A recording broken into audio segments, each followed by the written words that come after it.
Well, hello, Young and the Restless Daily Recap fans. Today's daily recap is for Tuesday, August the 29th, 2023. Tuesday, August the 29th. Well, we have, oh, well, goodness, just dive right into the good stuff. I thought I had, yeah, okay, let's go to this one. Ashley and Diane, Diane was a little snipe to her, butting in, saying, well, you all are talking about family stuff. I'm family. It is my business because it could potentially affect Jack. She's egging, just egging Ashley on. And Abby was sitting there like, right? And Ashley is sniping back at her. So Abby gets a text from Devon, and Abby's like, oh, you know what? I got to go. Abby was out of there.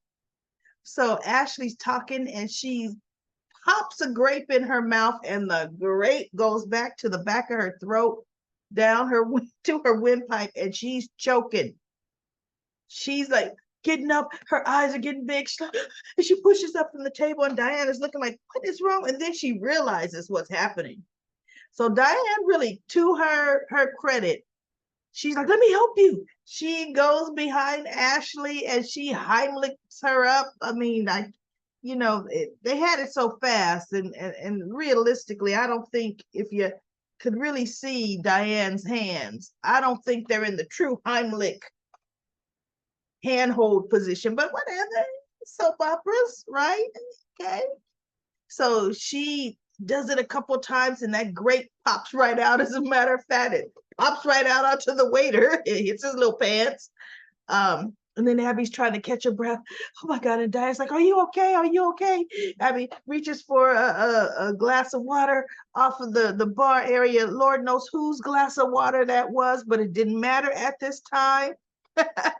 She drank it.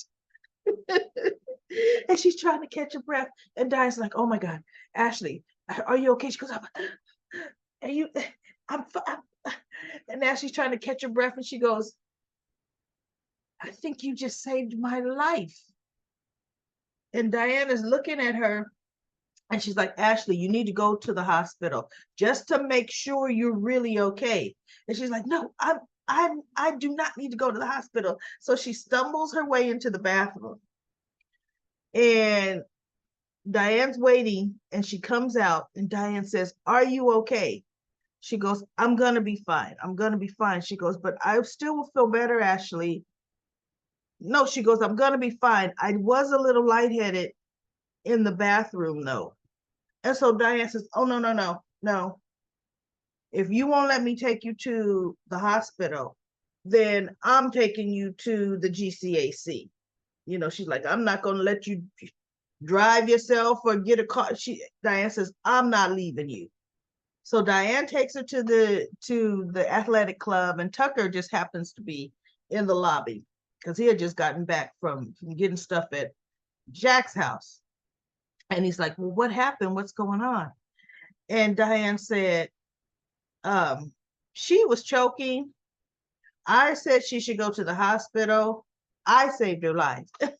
you know, and he looked, she goes, but she does, and she goes, I'm fine, I'm fine. I just need to get upstairs.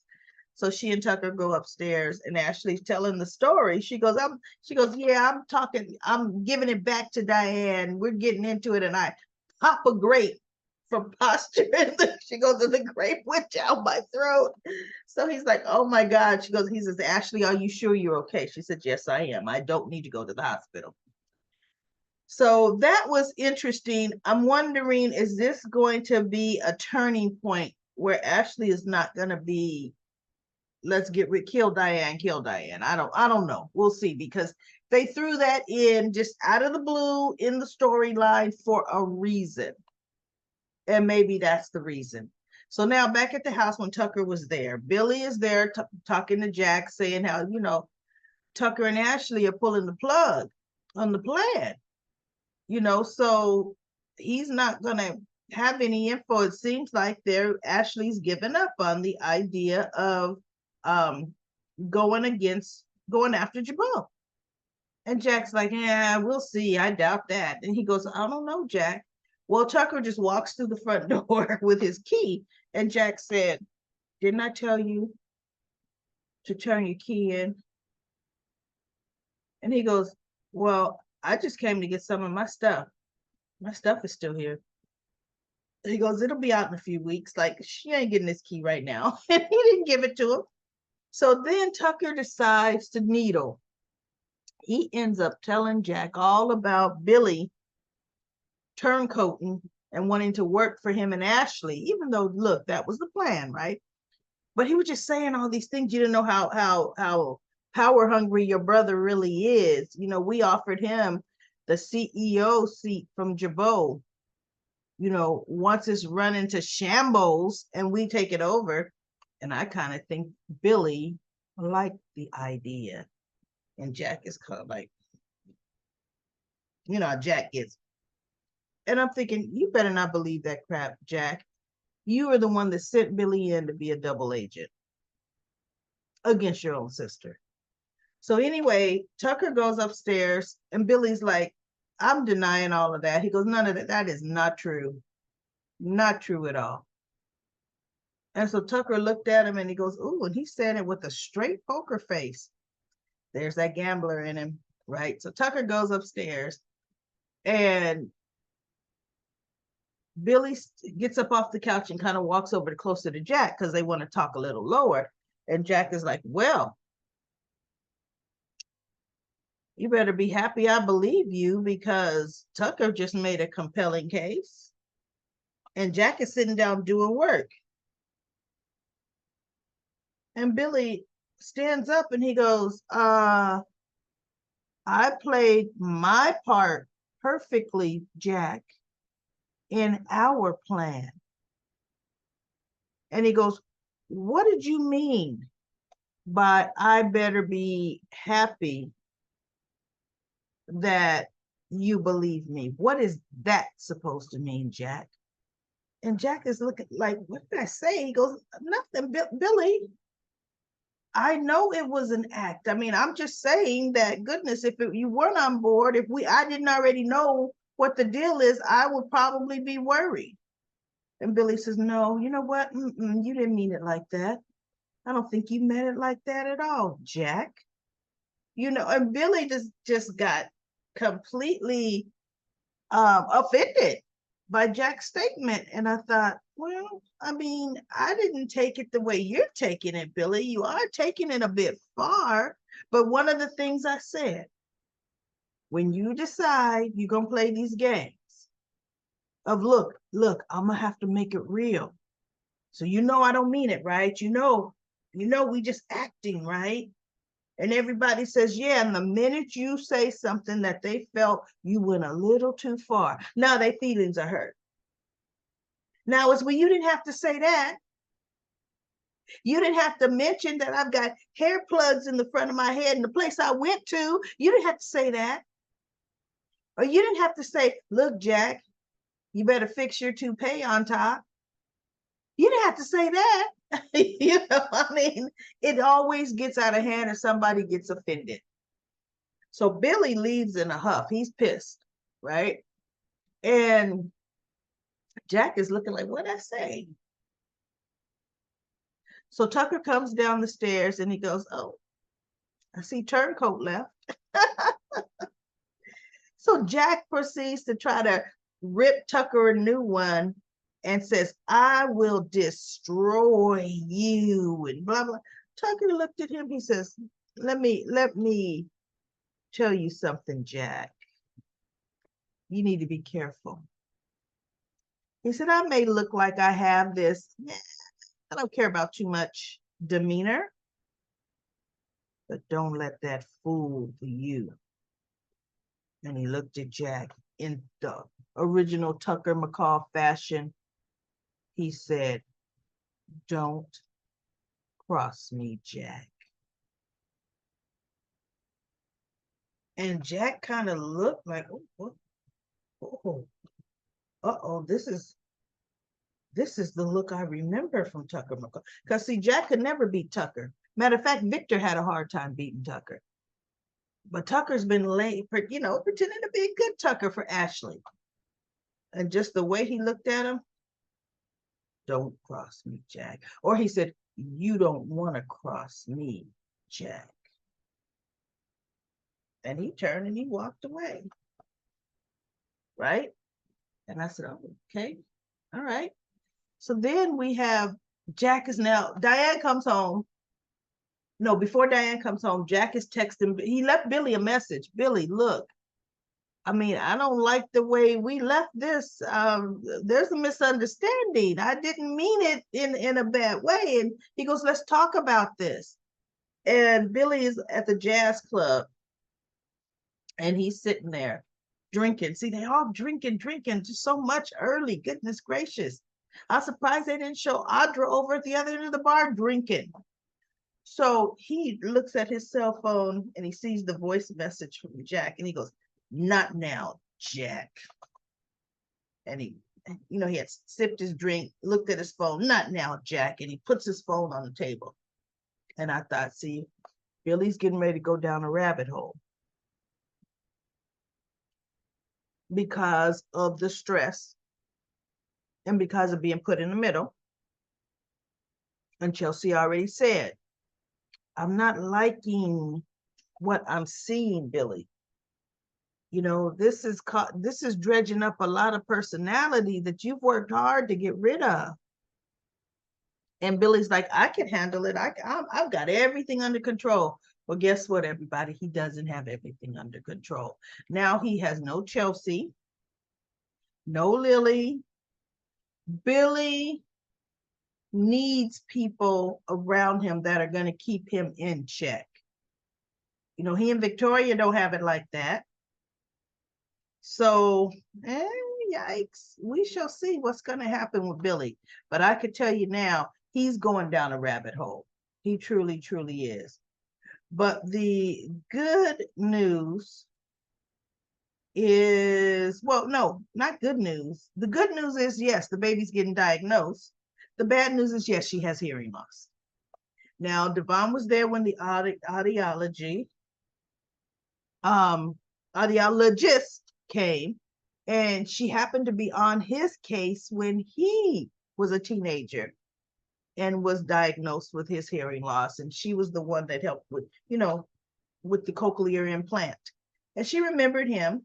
And so Devon leaves and she talks to Mariah and Tessa because she had done, a minor exam on the baby and said, yes, there is significant hearing loss. They don't know whether it's inner ear or outer ear. She says that makes a difference. Outer ear is curable, Inner ear is more difficult, has more difficulties. A lot of times they're going to need things like hearing aids and cochlear implants and things like that. So they were asking, what do you think it is? She goes, well, I need you to make an appointment. I need to see you in my office so I can take more extensive tests, which is, I'm sorry, what I said yesterday. Why are they not meeting in the woman's office? I didn't get that. Why are you going to do a house call? Your equipment's at your office. We could have had that done today, okay? So she says her suspect is it is going to be more inner ear, but more tests need to be run to confirm her suspicions. So she was saying that, then of course they were saying, is it anything we did? Oh, she's like, no, it's probably hereditary. I did see in your file that your daughter's adopted. One of her biological parents probably has this, or it's in their family. It's genetic, right? So she goes, you both are going to be doing the right thing. We're going to get her help, and we're going to work on this together. So after she leaves, they talk, and that's the first time they showed Aria in a minute. Cute little girl, cutie pie, cuteness in the house, and had that little head thing on. My granddaughter would never let anything on her head stay on her head. So, so anyway, they're gonna get through it together as a family. And the text that Abby got was from Devon. He wanted to meet her and Dom in the park, and she brought him, to the park. And she goes, He was so excited when he heard he's gonna see Daddy. And then the camera showed his little face. Because his little face has been like, you all haven't had me come to work in what, 6 months? I'm not even used to you guys anymore. Oh my goodness gracious. It's been a minute since I've had to pretend like you my mommy and he's my daddy. But he wasn't crying. He was pretty okay, right? They did one thing I can say, they did a good job with the mixed baby cast. He looks like he could be a child of Devon and Abby's. He really, really does. They great casting job. So anyway, Devon was just saying, he's happy. He's so happy that his family is in his life and that he's with Abby, and that they have Dom, and he goes with when things happen, and he told her what happened with Tessa and Mariah's little what's the little girl's name? Aria. So she's like, oh no, we're gonna be there for them. So then they take Dom obviously to the nanny, and they both go to Mariah and Tessa's place. The audiologist is gone, and they let them know, look, we are here for you.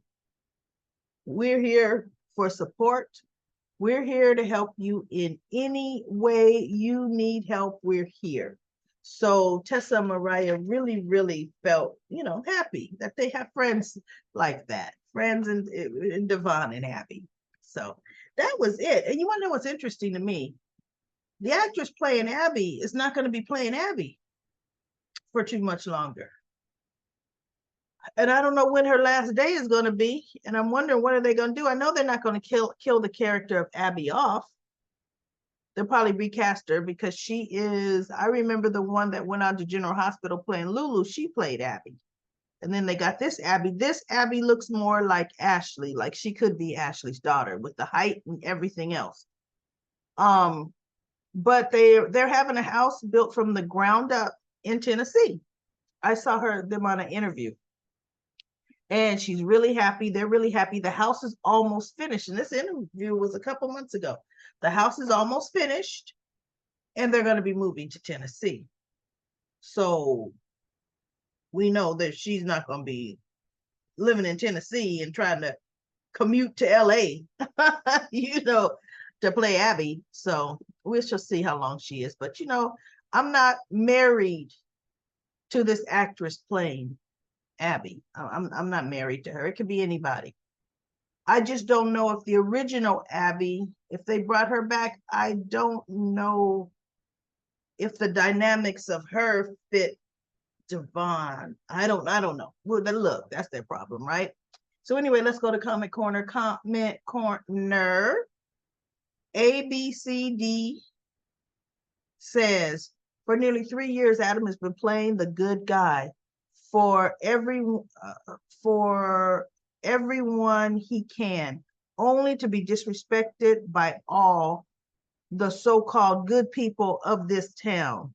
He didn't say one word back, continuously saved Nick and his family, only to keep getting betrayed again and again by Nick. Well, really, he's beginning to get betrayed by his father. But yeah, Nick snubs him every chance he gets. I can't stand Nick or Victoria. I think with Connor's departure, he should return back to the Adam of old and should try to get what he wants. Yeah, I like Ruthless Adam. And then ABCD says, move Adam over to Newman Enterprises and make Nikki CEO of Newman Media with Sharon and Nick. I know, right? Brooklyn says, Sharon wants to play with the big dogs in the corporate world only because she has Nick on her side. Brooklyn also says, I just hope that if Adam doesn't rightly get to be in charge, then when Sally gets the funds from Nick, she'll hire Adam. Adam would not want to work for Sally. He would want to work with Sally, but not for Sally. LaShunta says, poor baby. Now Sally's desperate. She wants to take Nick's offer. He's right. Phyllis wasn't going where, but Sally let Nick run stuff. I don't know why Adam is so obsessed with getting Newman Media back. I can't stand Nikki. I bet she wouldn't tell Victor to give up on Nick or Vicky. She wouldn't. Sharon came to Adam. He do have a business degree. Yeah, from Harvard. Nick and Victoria have never gone to college, right? Yeah, Vicky went to art school in Paris, art school, because we all forgotten. Victoria loved art. Nick's always wants to wait. Well, wait on everything. Let's see. Don't know. No, let's not make any waves. No, whatever. I'm so sick of Nick. But anyway, that's it for Comment Corner. Comment Corner. I will be back tomorrow with another daily recap for The Young and the Restless.